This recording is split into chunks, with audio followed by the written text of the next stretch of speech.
उपचुनाव के लिए नोटिफिकेशन जारी हो गया है। 20 दिसंबर को होगा राज्यसभा उपचुनाव के लिए मतदान। हरियाणा की एक सीट पर राज्यसभा उपचुनाव होना है। 3 दिसंबर से 10 दिसंबर तक नामांकन किया जा सकता है। 20 दिसंबर को ही शाम को वोटों की गणना होगी। देश के 4 राज्यों में 6 सीटों पर होना है उपचुनाव। कृष्णलाल पवार के इस्तीफे के बाद ये सीट खाली हुई थी। तो बड़ी जानकारी राज्यसभा उपचुनाव को लेकर इस वक्त आपको बता दें। कृष्णलाल पवार के इस्तीफे के बाद ये सीट खाली हुई थी और अब इस पर चुनाव होगा। ये बड़ी जानकारी इस वक्त सामने आ रही है। राज्यसभा उपचुनाव से जुड़ी ये बड़ी खबर है। नोटिफिकेशन उपचुनाव के लिए जारी हो गया है राज्यसभा के। 20 दिसंबर को राज्यसभा उपचुनाव के लिए मतदान होगा। तो 20 दिसंबर को मतदान होना है। हरियाणा की एक सीट पर राज्यसभा उपचुनाव होना है। 20 दिसंबर को इसके लिए मतदान होगा। 3 से लेकर 10 दिसंबर तक नामांकन किया जा सकता है। कृष्णलाल पवार के इस्तीफे के बाद ये सीट खाली हुई है और अब इस पर 20 दिसंबर को चुनाव होगा।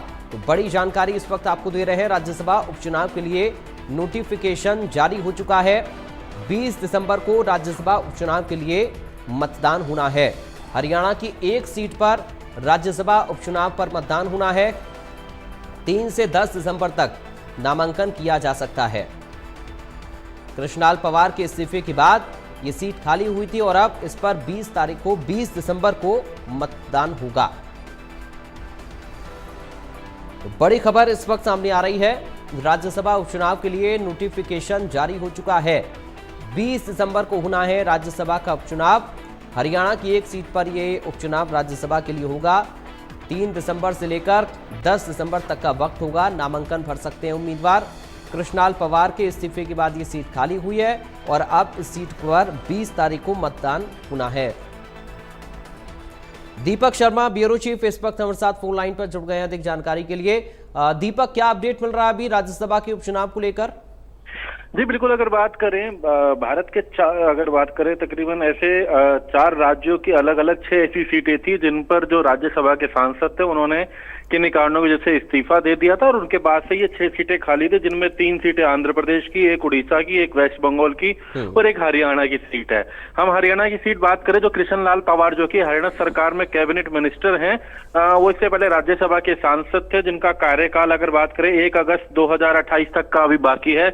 लेकिन विधानसभा में इसराना से विधायक बनने के बाद उन्होंने इस्तीफा दे दिया था और यह सीट खाली हो गई थी, जिसके बाद चुनाव आयोग की तरफ से इस पर जो है नोटिफिकेशन जारी किया गया है। 20 दिसंबर को मतदान होना है राज्यसभा की सीट को लेकर। हरियाणा की ये एक सीट है जिसको लेकर के मतदान होना है और इसके लिए हम कार्यकाल की बात करें तो 1 अगस्त 2028 तक का कार्यकाल होगा इस राज्यसभा सीट को लेकर के, जिसके लिए 3 दिसंबर से जो है नामांकन की प्रक्रिया शुरू होगी। 3 दिसंबर से 10 दिसंबर तक जो है वो नामांकन जो है वो दाखिल किए जाएंगे, जो भी व्यक्ति राज्यसभा के लिए खुद को उम्मीदवार बनाता है। क्योंकि इसमें अगर बात करें, हालांकि हम आंकड़ों की बात करें, क्योंकि इसमें विधायक जो है वो चुनते हैं कि राज्यसभा का सांसद कौन होगा और विधायकों की संख्या की बात करें तो पूरा बहुमत बीजेपी के पास है। तो ऐसे में ये लगभग तय हो सकता है कि बीजेपी का ही जो है राज्यसभा में बिल्कुल।